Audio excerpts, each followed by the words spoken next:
ഗുരുതരമായ വൃക്കരോഗത്തിന് കാരണമാകുന്ന ഫേഷ്യൽ ക്രീമുകൾ കേരളത്തിൽ വ്യാപകമാകുന്നു. മെർക്കുറി, ലെഡ് അടക്കമുള്ള ലോഹമൂലകങ്ങൾ അടങ്ങിയ ക്രീമുകളാണ് ദോഷമറിയാതെ പലരും വാങ്ങി പുരട്ടുന്നത്. പല പേരുകളിൽ ഓൺലൈൻ സൈറ്റുകളിലും ഫാൻസി കടകളിലും ഒക്കെ ഇത്തരം ഉൽപ്പന്നങ്ങളുടെ വിൽപ്പനയും തുടരുകയാണ്. മലപ്പുറം ആസ്ട്രം മിംസിലെ ഡോക്ടർമാർ വൃക്കരോഗികളിൽ നടത്തിയ പരിശോധനയിലാണ് അപൂർവ രോഗം പടരുന്നത് കണ്ടെത്തിയത്. വെളുത്തിട്ട് പാറാമെന്ന മോഹവുമായി കിട്ടുന്ന ക്രീമെല്ലാം പുരട്ടുന്നവർ ഒന്ന് ശ്രദ്ധിക്കണം. മുഖം കറുക്കും, വൃക്ക പോകും. കോട്ടയ്ക്കൽ ആസ്റ്റർ മിംസ് ആശുപത്രിയിലെത്തിയ വൃക്കരോഗികളിലാണ് ഡോക്ടർമാർ ഒരേ ലക്ഷണങ്ങൾ കണ്ടത്. മൂത്രത്തിൽ ചെറിയ തോതിൽ പതയും ശരീരത്തിൽ നീരുമായിരുന്നു ലക്ഷണങ്ങൾ. പരിശോധന നടത്തിയ ഡോക്ടർമാർക്ക് കിട്ടിയത് ഞെട്ടിക്കുന്ന കണക്കുകൾ.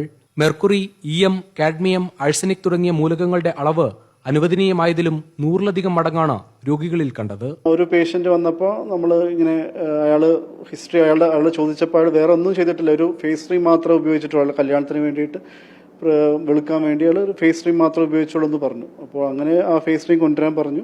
മുമ്പ് ബയോപ്സി ചെയ്ത ആൾക്കാർ, മുമ്പ് ഇതേ അസുഖമുള്ള ആൾക്കാർ അന്ന് ഫോളോ അപ്പിന് വേണ്ടി ഒപ്പി വരിക, അവർ ഇത് സ്പോട്ട് ചെയ്തു, ഈ ക്രീം സ്പോട്ട് ചെയ്ത് അവരും അത് ഉപയോഗിച്ചിട്ടുണ്ടെന്ന് പറഞ്ഞു.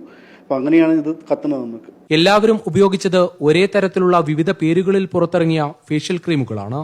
തുടക്കത്തിൽ മുഖം വെളുത്തു തുടുക്കുമെങ്കിലും ഉപയോഗം നിർത്തിയാൽ അപകടമറിയാം. ഫേസ് ക്രീം യൂസ് ചെയ്യുന്ന കുട്ടികൾക്ക് ഇതിൽ റിസൾട്ട് പെട്ടെന്ന് കിട്ടുന്നുണ്ട്, പെട്ടെന്ന് ഫെയർ ആവുന്നുണ്ട് അവര്. പക്ഷെ പിന്നീട് അവർക്ക് ഇത് നിർത്താൻ പറ്റുന്നില്ല. നിർത്തിക്കഴിഞ്ഞാൽ കൂടുതൽ ഡാർക്കായിട്ട് അവർ വരിക, പിന്നെ മുഖത്ത് നിറയെ കുരുക്കൾ വരുന്നു, പിന്നെ സ്കിന്നിൽ തന്നെ ഇഞ്ചുറി ഒക്കെ വരുന്നുണ്ട് ഇത് നിർത്തുമ്പോൾ. അപ്പോൾ അവരത് കണ്ടിന്യൂസ് ഒരു അടിമപ്പെടുന്ന പോലെ അത് യൂസ് ചെയ്യേണ്ടി വരുന്നു. അപ്പോഴേക്കും അത് കിഡ്നിനെയും ബാക്കി അവയവങ്ങളെയും ബാധിക്കുന്നു എന്നാണ് ഇപ്പോൾ നമ്മൾ കണ്ടെത്തുന്നത്. മറ്റ് ആശുപത്രികളിലും ഇത്തരം രോഗികൾ എത്തുന്നുണ്ടെന്നും ഡോക്ടർമാരുടെ അന്വേഷണത്തിൽ വ്യക്തമായി. ചൈന, പാകിസ്ഥാൻ, തുർക്കി രാജ്യങ്ങളുടെ ലേബലിലാണ് ഉൽപ്പന്നങ്ങൾ ഫാൻസി കടകളിലും ഓൺലൈൻ സൈറ്റുകളിലും വിൽപ്പന നടത്തുന്നത്. ആരോഗ്യവകുപ്പിനെ വിഷയം അറിയിച്ചിട്ടുണ്ടെന്നും വലിയ ജാഗ്രത വേണമെന്നും ഡോക്ടർമാർ മുന്നറിയിപ്പ് നൽകുന്നു.